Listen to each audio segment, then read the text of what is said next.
Belə deyim, əslində mən idmanla məşğul olmağa, yəni peşəkar bir formada başlamamışam.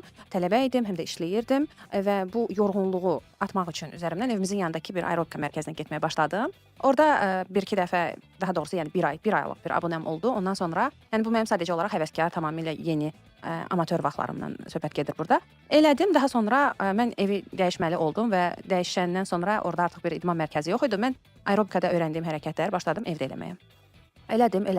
Sonra bir müddətdən sonra mən artıq bədənimdə gördüm ki, yəni mən heç vaxt, yəni sözün açığı bunu da deyim ki, mənə həmişə bu ötürülmüşdü ki, sənin genetik olaraq forman budur və sən dəyişməyəcəksən.